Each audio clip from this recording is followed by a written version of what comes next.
Hey there, folks. Welcome to Spectrum Pulse. We talk about music, movies, art, and culture.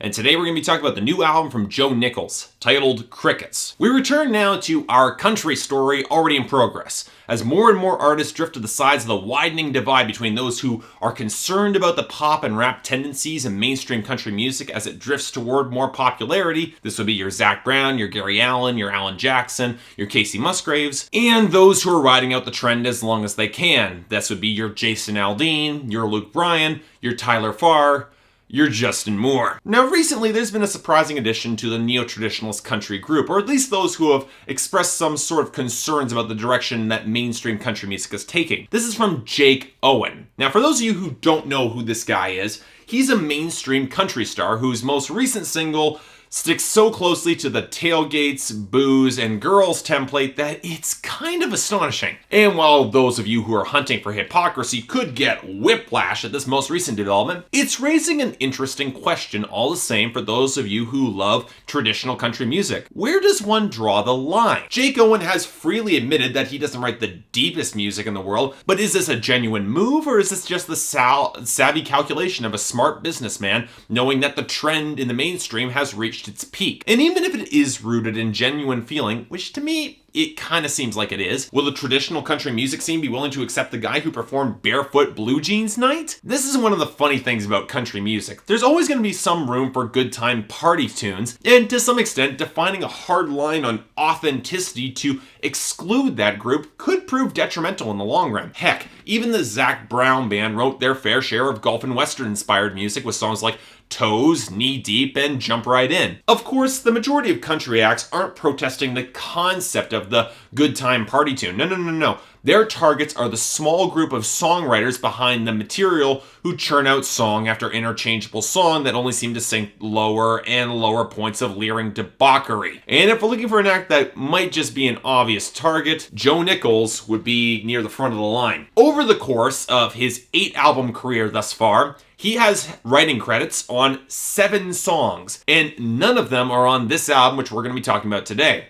An album titled Crickets. Don't know who this guy is? Well, can't blame you. There's too many male country stars out right now. But this is the guy who sung Tequila Makes Her Clothes Fall Off on a previous album. And that was a song that went to number 1. Charming. But hey, as I've said before, there's room for good music in both traditional country and the stuff that's written for the mainstream. With that in mind, how does Crickets turn out? Well, it's okay. Joe Nichols' Crickets isn't going to blow your mind or change your life. For the most part, it's very serviceable country music that is trying to straddle the difference between old school and modern country, trying to play to both markets at the same time. As such, the album feels very distinctly disjointed and very fragmented, a collection of moments rather than a coherent album as a whole. Some moments shockingly good, others atrociously bad. Okay, so let's start with Joe Nichols himself. To be honest, I like his vocal delivery. It's got a real rollicking quality to it that is appealing and likable, and he definitely understands his vocal and emotional range, which is pretty serviceable for a country singer. He definitely sounds like he would be a better fit for traditional country music, but he does acquit himself well in the mainstream scene because, like Billy Currington, he's a little bit older and thus comes across as a little bit more mature and a little bit more likable. And he's not trying to do any of that swaggering alpha male douchebaggery that tends to put me off most of mainstream country music. Now, he's definitely corny, which is a bit of a mixed blessing, as sometimes it comes across as a little bit too in on the jokes he's making, which can make some of his songs strain tolerance for me. But that being said, he sounds heartfelt and serious when he needs to, and his vocal delivery is solid enough, even though it's a little bit better suited to traditional country music. And here's where the first big problem with this album comes in. The instrumentation and production on this album, it's all over the place. At points, they stick with a traditional country style that tends to work well enough, but then elements of modern mainstream country production start creeping in, and they don't fit with Joe Nichols' voice at all. Sure, I might like the more rollicking guitar that occasionally pops up on tracks like Hard to Be Cool, but that guitar work is shoved to the background more often than not, and is never allowed to gain any prominence in the overstuffed mix, which is just full of these inorganic drum machines and male tenor backing vocals and production that's trying to sound big in the vein of Eric Church, but more often than not just comes across as overstuffed. The sad fact is that this overproduction doesn't tend to give the songs a lot of distinctive personality. Instead, most of the songs in the modern vein tend to come across as rather homogeneous, which is a little bit disappointing. Too many of them just sound the same. And on songs here, like the big hit Sunny in '75, the minor tones brought by the instrumentation clash really poorly with Joe Nichols' big cheerful delivery on the song. I'll give it to him. He's really working his ass off to sell it on this song, but it just doesn't clash well with the instrumentation is so dour and understated. And now we must come to the lyrics, which is arguably where I think the greatest strengths and the greatest weaknesses on this album are. It's clear from the huge repertoire of songwriters that they brought in to write songs for Joe Nichols that nobody has the slightest clue about what he should be singing about, so instead we get a grab bag of both traditional country and bro country trends, and none of it feels remotely consistent. The absolute worst example of this is Hee Haw.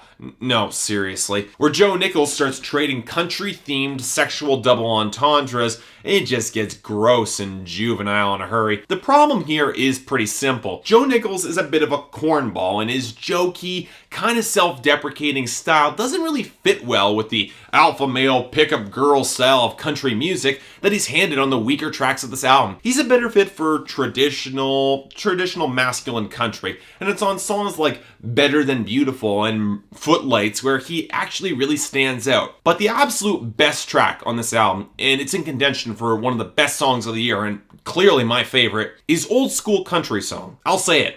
This is the sort of country song which traditional country singers should be making more of these days, because it's the sort of material that keeps the texture and culture of traditional country and makes it relevant to the modern world. In this song, Joe Nichols points out how despite how life has changed and evolved over the modern world with the rise of technology and the internet, the things referenced in all those old songs, love, heartbreak, loneliness, drinking, cheating, they're all still things that happen today. We're all human after all, and while the situation might have changed on the surface, the old school country songs remain just as relevant because the emotional resonance hasn't changed. They still feel like they fit. The people out right now can still relate to these songs. Old school country song is just goddamn fantastic and probably justifies the entire album on its own for me. And like Brad Paisley's Southern Comfort Zone, it shows how modern country music can fit into the modern world without having to sell out or lose its culture. So,